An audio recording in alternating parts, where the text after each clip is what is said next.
anak-anak, kita berjumpa lagi. Nah, kali ini Bu Guru akan menyampaikan tentang perkembangan tumbuhan secara vegetatif. Nah, kemarin kan sudah secara generatif, yaitu dengan apa? Dengan proses penyerbukan pada tumbuhan. Oke, nah sekarang kita akan lanjutkan untuk perkembangbiakan tumbuhan secara vegetatif.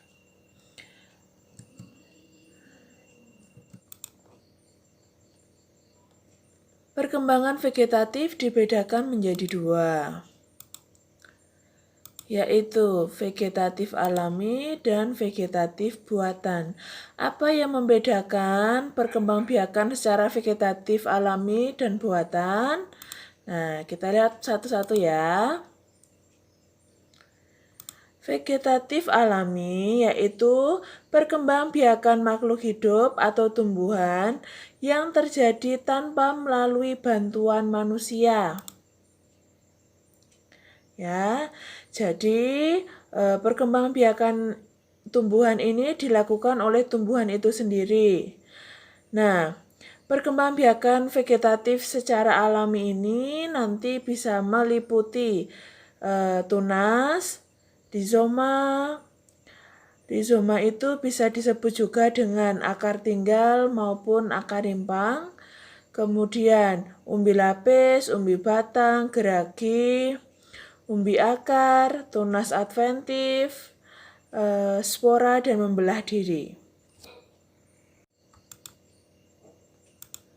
Nah, sedangkan perkembangbiakan vegetatif buatan itu merupakan perkembangbiakan yang tanpa perkawinan dengan bantuan tangan manusia. Nah, jadi tumbuhan tersebut tidak bisa berkembang sendiri, tetapi butuh campur tangan manusia. Jadi manusia membantu dalam pertumbuhan atau perkembangan tumbuhan. Nah, sekarang mari kita lihat jenis perkembangan vegetatif. Tadi sudah diketahui ya di depan bahwa perkembangan vegetatif itu dibedakan menjadi dua, yaitu vegetatif alami dan vegetatif buatan. Sebagai contoh, alami itu ada umbi batang, geragi atau stolon, tunas, tunas adventif, rimpang atau rizoma yang biasa kita kenal dengan rizoma, kemudian umbi lapis, umbi akar, spora, dan membelah diri.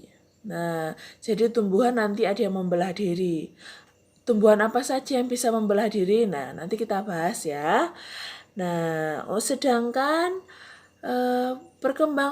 perkembangbiakan vegetatif buatan itu sebagai contohnya ada merunduk, stek, menyambung, menempel atau yang biasa disebut juga dengan okulasi, dan mencangkok, serta kultur jaringan. Nah, untuk yang pertama kita ke alami dulu ya. Apa itu perkembangan vegetatif secara alami? Nah, kita yang pertama dulu ada umbi batang. Nah, ini sebagai contohnya ada kentang dan juga apa ini nak? Ubi jalar. Nah, umbi batang merupakan batang yang tumbuh membengkak di dalam tanah. Nah, jadi kentang, ubi jalar itu menyimpan cadangan makanannya itu di batang yang menjalar di dalam tanah ya. Membengkak itu karena menyimpan cadangan makanan. Nah, jika umbi ini ditanam, tunas dapat tumbuh dan menjadi tanaman baru. Nah, bisa dilihat di sini kan ada tunas-tunas baru ya di kentangnya ini. Nah, ini kalau kentang yang dibiarkan lama ya, dia akan tumbuh lagi. Nah, ini kalau nanti ditanam sudah bisa tumbuh kembali, tumbuh menjadi tumbuhan kentang. Oke, yang selanjutnya ada geragih atau bisa disebut juga dengan stolon. Nah, coba Bu Guru ada gambar. Di sini ada geragih ya, atau yang biasa disebut dengan stolon. Nah, geragih adalah batang yang tumbuh menjalar di permukaan tanah. Kalau umbi batang tadi kan batangnya menjalar di dalam tanah. Kalau geragi itu batangnya menjalar di permukaan tanah, jadi di atas tanah, jadi terlihat gitu ya. Kalau kentang tadi, umbi akar tadi tidak terlihat batangnya karena menjalarnya di dalam tanah. Tetapi kalau geragi atau stolon ini batang yang menjalar di atas permukaan tanah, jadi terlihat. Jadi kita kalau sekedar lewat itu bisa melihat. Ya, ini yang disebut dengan geragi atau stolon. Nah, geragi tersusun atas ruas-ruas. Jadi ini berruas-ruas ya, Nak ya. Ada ruas-ruasnya. Kemudian setiap ruas yang menempel pada tanah akan membentuk akar dan tumbuh tunas baru. Nah, jadi ini misalnya tumbuhannya satu, kemudian batangnya menjalar lagi, kemudian setelah menjalar nanti akan ada tumbuh akar-akar kecil, nah terus bisa tumbuh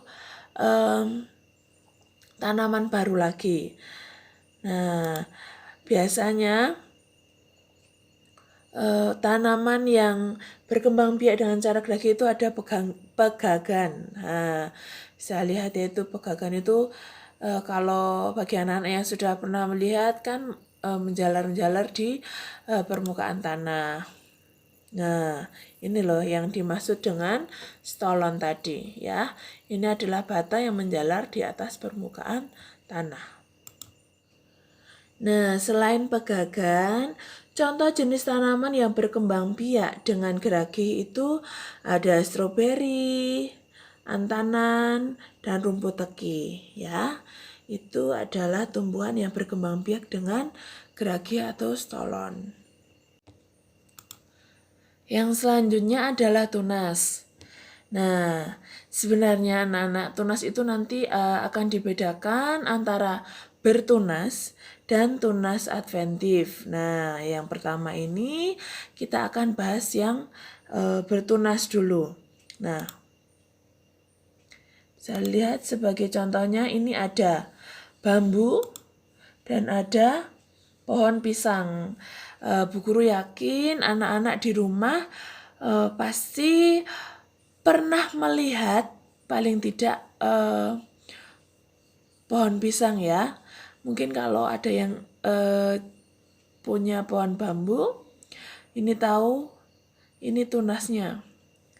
Nah, kalau pohon pisang, Bu Erni yakin sekali semua anak-anak tahu bentuknya pohon pisang itu. Nah, bambu dan pohon pisang itu merupakan tumbuhan yang berkembang biak dengan cara bertunas. Nah, biasanya tunas itu muncul pada tumbuhan yang telah dewasa atau tua. Pembentukan tunas batang itu biasanya terjadi pada bambu, tebu, dan pisang. Ya, sebenarnya tunas itu nanti ada 3 jenis ya, ada tunas batang, tunas akar, dan tunas daun. Untuk tunas batang ya ini contohnya ini ada bambu, ada pisang, ada juga nanti tebu. Nah, kalau tunas akar itu ada cemara, sukun, dan kesemek ya itu sebagai contohnya. Ini yang bertunas. Nah, yang contoh selanjutnya adalah cocor bebek. Nah, cocor bebek ini merupakan tunas adventif. Nah, mengapa dikatakan tunas adventif? Tunas adventif itu adalah tunas ya, jadi tumbuhan ini, cocor bebek ini berkembang biak dengan cara bertunas juga, tetapi tunasnya ada pada daun. Ya, tunas yang tumbuh di tempat selain batang, yaitu di daun, bisa juga di akar.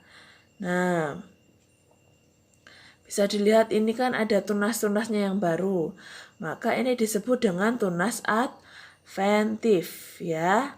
Jadi kalau pisang tadi ini merupakan tumbuhan yang bertunas karena batang. Nah, sedangkan cocor bebek, sukun maupun cemara itu merupakan tunas adventif. Kenapa? Karena tunasnya tumbuh di selain batang. Kalau cocor bebek itu ada di daunnya. Nah, yang selanjutnya adalah rimpang atau yang biasa disebut juga dengan rizoma.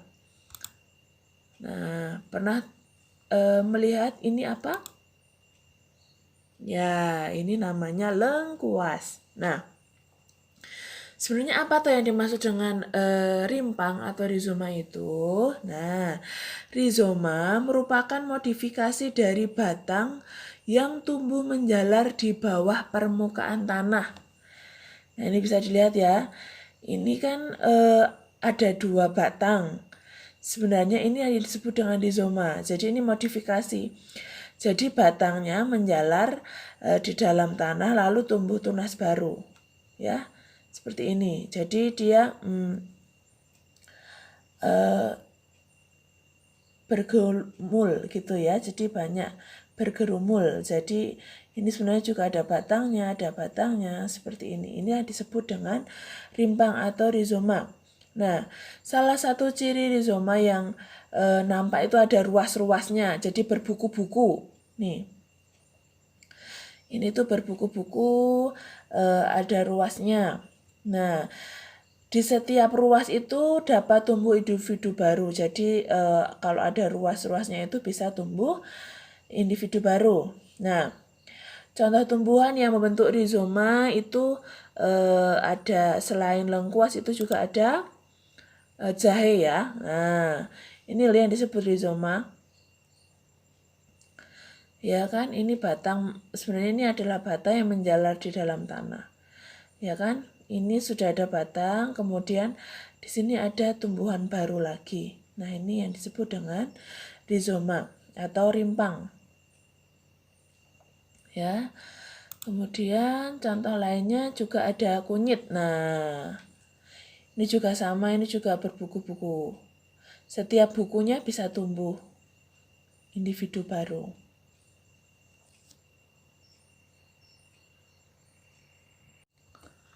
Oke, lanjut ke umbi lapis.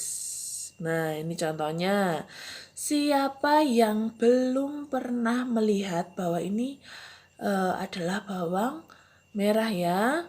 Pasti saya yakin, Bu Guru yakin bahwa anak-anak di rumah sangat familiar. Tidak harus di rumah ya, mungkin ketika jalan ke pasar atau menonton televisi atau dimanapun pasti anak-anak pernah melihat yang namanya bawang merah. Nah, bawang merah ini merupakan tumbuhan yang berkembang biak dengan umbi lapis. Nah, umbi lapis itu apa ya? Coba lihat.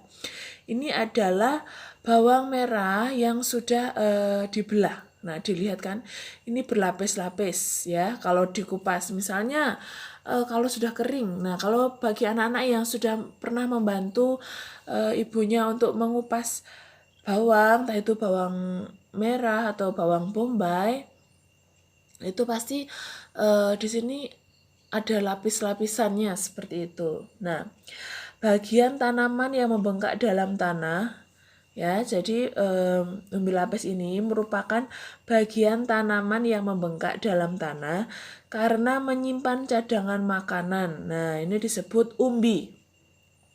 Tetapi ini umbinya beda dengan umbi batang maupun umbi akar ya. Karena ini berlapis-lapis ya, bisa dilihat ya, ini berlapis-lapis. Nah, umbi lapis merupakan umbi yang berlapis-lapis dan tumbuh tunas di tengahnya. Nah, jadi tunasnya itu ada di tengahnya sini. Nah, kemudian batangnya itu tumbuh di bawah tanah, menggelembung dan berair ya. Pernah lihat ya bawang pre itu. Kemudian memiliki sisi-sisi daun sebagai cadangan makanan ya. Ini tadi yang berlapis-lapis ini tadi, ini namanya sisik-sisik makanan. Kemudian ini sebenarnya ada akarnya ya, tapi akarnya tidak terlihat. Kemudian ini disebut dengan siung, nanti kecil di sini namanya siung ya, siungnya. Kemudian ada cakramnya juga di sini. Nah, jadi bawang merah ini juga memiliki anak umbi lapis atau tunas samping, jadi tumbuh di antara daun. Nah, tunas samping akan tumbuh menjadi individu baru. Kemudian bisa memisahkan diri ya kan, biasanya kalau bawang merah yang kecil-kecil itu juga dia bergerombol, tidak cuma satu ya. Nah, itu disebut dengan tunas samping. Nah, selain bawang merah itu juga ada bawang bombay maupun bawang putih ya. Oke, untuk tanaman selanjutnya yaitu umbi akar. Nah, umbi akar Bu Guru mempunyai contoh yaitu wortel. Nah, umbi akar merupakan bagian akar yang membesar yang berfungsi sebagai tempat cadangan makanan. Nah, misalnya ini wortel. Wortel ini menyimpan cadangan makanannya di akar, makanya tumbuhan ini termasuk dalam umbi akar. Nah, umbi akar itu tidak memiliki tunas dan tidak berbuku-buku. Nah, jadi wortel maupun ini lobak ya, ini namanya lobak, itu berkembang biak dengan umbi akar. Nah, contoh tumbuhan umbi akar lain selain lobak itu juga ada bunga dahlia dan juga singkong. Jika umbi akar itu ditanam bersamaan dengan pangkal batangnya, ya, misalnya ini wortel dan lobak, maka pangkal batang itu akan tumbuh tunas. Nah, tunas tersebut merupakan tumbuhan baru. Nah, contohnya nanti seperti ini ya. Misalnya ini kita pangkas biasanya kalau kita beli di pasar, itu ibu kita beli di pasar. Nah, itu kan kalau disimpannya lama, dia akan tumbuh lagi, tumbuh daun-daunnya lagi. Berlanjut kita ke spora. Nah, spora diambil dari sporangium. Nah, jadi spora itu nanti merupakan tumbuhan yang berkembang biak di dalam kotak spora. Nah, kotak spora ini nanti adanya di tepi daun. Biasanya ini ada di tumbuhan paku dan tumbuhan lumut. Nah, tumbuhan paku nanti kan di belakang tumbuhan paku itu ada bulatan-bulatan kecil. Nah, seperti paku itu. Nah, itu disebut sporanya. Nah, selain ada di tumbuhan paku dan tumbuhan lumut, juga bisa kita temukan di jamur. Ya, di jamur itu juga ada kota spora, jadi jamur berkembang biak dengan cara spora, ya. Nah, untuk tanaman terakhir yang berkembang biak dengan cara vegetatif alami yaitu pembelahan diri. Nah, bisa dilihat ini yang disebut dengan ganggang biru. Nah, jadi ganggang biru ini melakukan perkembangbiakan dengan cara pembelahan diri. Nah, pembelahan itu merupakan perkembangbiakan dengan cara membelah seinduk jadi membelah ya, menjadi 2 atau lebih sel anak. Jadi setiap sel akan dihasilkan menjadi individu baru. Jadi sama, dia bentuknya sama, ukurannya sama. Nah, pada tumbuhan perkembangbiakan ini terjadi pada tumbuhan yang rendah atau bersel satu seperti ini. Ini namanya ganggang biru. Oke, mari kita berpindah untuk perkembangbiakan vegetatif secara buatan. Nah, untuk yang pertama itu adalah merunduk. Nah, seperti ini. Inilah yang disebut dengan merunduk. Jadi merunduk itu merupakan manusia ya. Jadi ini dilakukan oleh manusia. Nah, merunduk ini dilakukan oleh manusia. Merunduk ini kita sebagai manusia melakukan dengan membengkokkan sebagian cabang, kemudian membenamkannya ke dalam tanah. Ya, jadi ini kan ada cabangnya, kita benamkan di dalam tanah. Dipendem kalau bahasa Jawanya. Kemudian pada batang tadi ditimbun. Nah, setelah ditimbun nanti diharapkan yang dirundukkan tadi bisa tumbuh akar. Nah, seperti itu. Nah, tumbuhan yang dapat dikembangkan secara merunduk itu ada arbei, apel, tebu, stroberi, dan melati. Oke, untuk selanjutnya yaitu stek. Nah, pernah melihat tumbuhan yang ditanam seperti ini, atau mungkin anak-anak pernah menanam tumbuhan yang dilakukan dengan cara seperti ini. Jadi ini adalah batang yang dipotong-potong kemudian ditanam. Jadi batang yang dipotong tadi kemudian ditanam di dalam tanah. Nah, inilah yang disebut dengan stek. Nah, cara mengembangbiakan tanaman dengan menggunakan bagian dari batang tumbuhan tersebut itu disebut dengan stek. Nah, bagian tanaman yang dapat ditanam itu bukan hanya sekedar batang saja, tetapi juga bisa tangkai ataupun daun. Akan tetapi tidak semua tumbuhan dapat di-stek.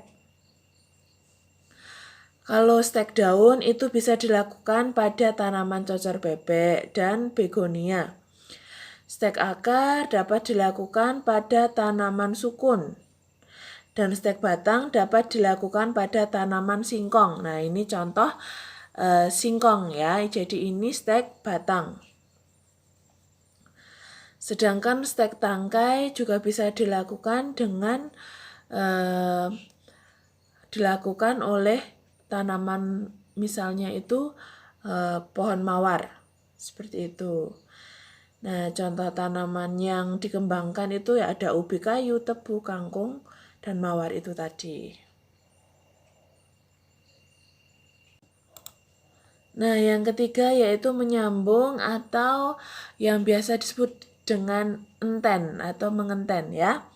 Nah, menyambung atau mengenten bertujuan menggabungkan 2 sifat unggul dari individu yang berbeda. Jadi ini masing-masing tumbuhan ini berbeda jenis ya.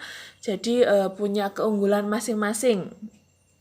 Misalnya dilakukan untuk menyokong tumbuhan yang dibutuhkan jenis tumbuhan yang memiliki akar lebih kuat. Nah, atau bisa juga dilakukan untuk menghasilkan buah atau daun atau bisa juga bunga yang banyak dibutuhkan tumbuhan yang memiliki produktivitas tinggi. Jadi digunakan untuk berbagai macam hal. Nah, menyambung atau mengenten ini diharapkan dapat menghasilkan tumbuhan yang memiliki akar kuat dan produktivitas yang tinggi. Nah, tumbuhan yang bisa disambung itu misalnya tomat dengan terong. Nah, itu merupakan tumbuhan yang sekeluarga ya. Ada tomat dengan terong, ketela pohon, dan pohon karet. Ini adalah tumbuhan yang bisa disambung atau dienten. Oke, lanjut, yaitu menempel atau okulasi. Nah, oke, kita perhatikan dulu gambarnya ya. Ini adalah merupakan kegiatan menempel. Nah, menempel atau yang biasa disebut juga dengan okulasi itu adalah proses perkembangbiakan tumbuhan yang dilakukan oleh manusia ya, dibantu oleh manusia dengan cara menempelkan tunas pada batang tanaman sejenis yang akan dijadikan induk. Nah, bisa dilihat ini mata tunasnya, kemudian ini pohon lain ya. Ini nanti pohon yang akan dijadikan induk. Nah, pohon yang menjadi induk ini harus lebih kuat ya, lebih kuat. Nah, tujuan okulasi ini menggabungkan dua tumbuhan berbeda sifatnya. Jadi ini mata tunasnya kemudian ditempel di pohon induknya. Nah, nantinya akan dihasilkan tumbuhan yang memiliki dua jenis buah atau bunga yang berbeda sifat. Nah, misalnya itu pada bunga mawar. Bisa dilihat ya, bunga mawar ini memiliki dua warna, yaitu warna merah dan juga warna orange. Nah, ini bisa terjadi karena ada proses menempel yang dilakukan oleh manusia pada tumbuhan ya. Ini tumbuhannya mawar, jadi semakin indah ya. Jadi dia ada dua warna pada satu bunga atau satu mahkota bunga. Oke, perkembangbiakan vegetatif buatan yang terakhir ini ada kultur jaringan. Nah, sebenarnya kultur jaringan ini merupakan perkembangan ya. Jadi seiring dengan perkembangannya ilmu pengetahuan dan teknologi ditemukan ada teknik baru. Ya, ini bisa dilihat, ini adalah sistem kultur jaringan. Teknik baru ini merupakan perkembangbiakan tumbuhan yang perkembangbiakannya ini dilakukan dengan menanam jaringan tumbuhan di tempat dan media khusus. Nah, ini bisa dilihat kan ini tanamannya itu ditanam dalam media khusus, ini di dalam toples-toples ini. Inilah yang disebut dengan kultur jaringan.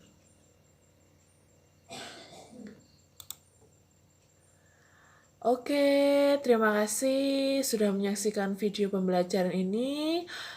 Semoga video ini bisa membantu dan kurang lebihnya saya mohon maaf. Terus semangat belajar di rumah. Tuhan memberkati. Berkat dalam.